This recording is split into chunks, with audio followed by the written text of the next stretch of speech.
We've already discussed how businesses consolidated into larger and more powerful corporations and the effects that have on the limiting of competition in many industries.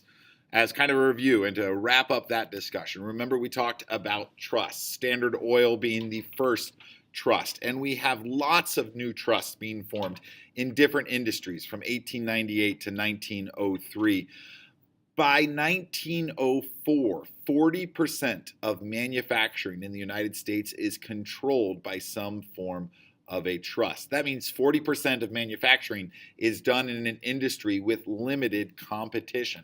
In other industries, we have what are called oligopolies. This is an economic term basically meaning almost a monopoly. It means a few select large companies dominate an industry. That was true in the railroad industry. That was true in the steel industry. That was true in the oil industry.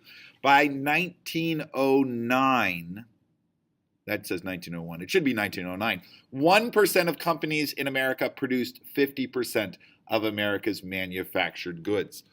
And these problems extend beyond our nation's borders. The United Fruit Corporation gained plantations in former Spanish colonies and is really exercising a monopoly on tropical fruits. And U.S. Steel is accused of and guilty of fixing prices with foreign steel producing companies. And we talked about how investment firms form those interlocking directorates with financial mergers and reorganizations. J.P. Morgan leading the way in this business innovation. Let's move on. Why didn't government do anything about it? Why the hands-off approach? Why no government intervention or oversight in the economy? Well, not surprisingly, the captains of industry, what are sometimes called robber barons, like John D. Rockefeller, supported that laissez-faire economic policy, that government staying out of the economy. Rockefeller makes a comparison to a champion rose garden. He makes the analogy that to grow a champion rose, you need to clip or snip or remove or kill the smaller buds on a rose plant and allow one blossom to truly grow and prosper. In the economy, Rockefeller's arguing that the government has to allow weaker businesses to fail, to wither and die, to be snipped, to be pruned, and fall to the ground dead, to allow the best, like Standard Oil, to emerge and prosper. Rockefeller says that monopolies are just a natural result of capitalism. There's nothing shady about them. There's nothing illegal about them. And really, he says, by the late 1800s, he says it's really too late to argue about the advantages that large corporations might enjoy over smaller corporations because they already exist. It's the condition. This echoes an idea of the time known as social Darwinism, kind of a bastardization of the ideas of Charles Darwin and meant to try to apply it to people and corporations. Social Darwinists we'll talk more about when we talk about the racism of this era, but social Darwinists also argued that the most capable businesses, like the most capable species, would survive and thrive and continue, but the inefficient would go extinct, would fail, would close, would go bankrupt. In other words, the market, supply and demand, would solve the problems of the economy. If there were too many businesses in one market, in one industry, then some would fail. If there was not enough competition, then entrepreneurs would invest in and enter into that market. Don't worry, the market will solve it. Andrew Carnegie, not surprising, agreed also with that laissez-faire approach. In his essay, Gospel of Wealth, he argued that the amassing of fortunes like he and Rockefeller and Morgan enjoyed was beneficial to society. He argued that throughout history, there's this quote there, that wealthy people had been a benefit to their society, not a detriment. In fact, all industrialists are going to argue that their work is accelerating innovation, that their work is creating jobs for Americans, that their work is providing goods and services at lower prices and raising the standard of living for all Americans. So why didn't business do more about that declining competition? Why didn't business do more about some of those working conditions? Why didn't business intervene or provide oversight? Well, it might have to do with lobbying done by corporate interests. It might have to do with campaign contributions that Rockefeller and Carnegie and other titans of industry made to various politicians. It might have to do with just good old-fashioned illegal bribery, or probably a combination of all three of those things. But people in Congress also believed that the market would solve the inefficiencies in the economy, that government intervention maybe wasn't really needed. So they helped businesses out.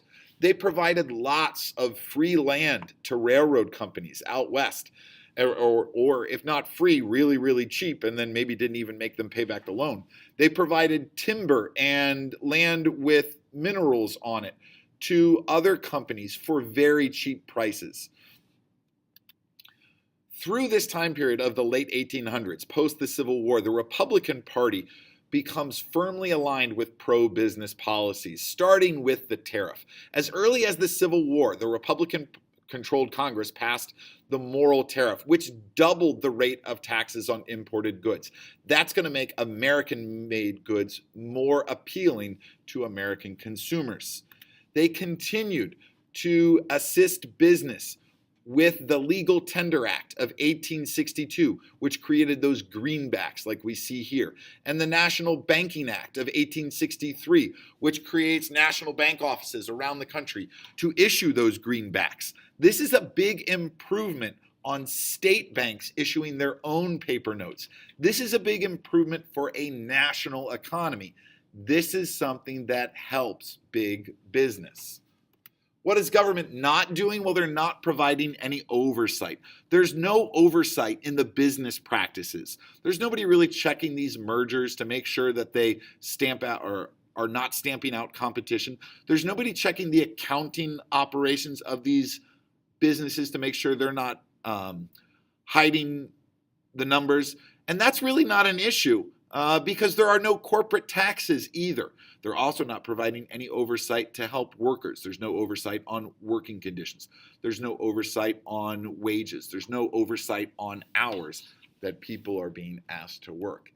So as a result of the government staying out of the economy, and as a result of innovation, and as a result of resources out west, and as a result of all the other factors that we've talked about, not just because government stays out, but business booms in America from the end of Reconstruction until the turn of the century. The economy roughly doubles from 1877 to 1901.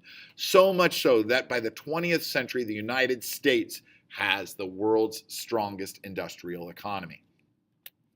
But some people are hurting. Some consumers are hurting. Some small businesses are being driven out of business. Some workers are hurting. And as a result, some states try to pass laws to help. Those have very little effect, and it becomes apparent very early on that the federal government needs to do something.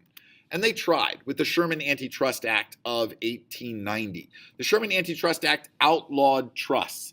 It prevents or limits monopolies. It is intended to protect competition in business. However, it was not really enforced for about 10 years. Not until Teddy Roosevelt, not until the Progressive era, will the Sherman Antitrust Act have a meaningful impact on American business. In fact, early on in the United States versus E.C. Knight Corporation, the United States was suing the Sugar Manufacturing Trust. The Supreme Court ruled that this new law applied only to trade, not to manufacturing. Now, what the difference between trade and manufacturing is, I really couldn't tell you because I would have assumed that they were related. But the Supreme Court said no, and as a result, there's very little done about the lack of competition up until about 1900.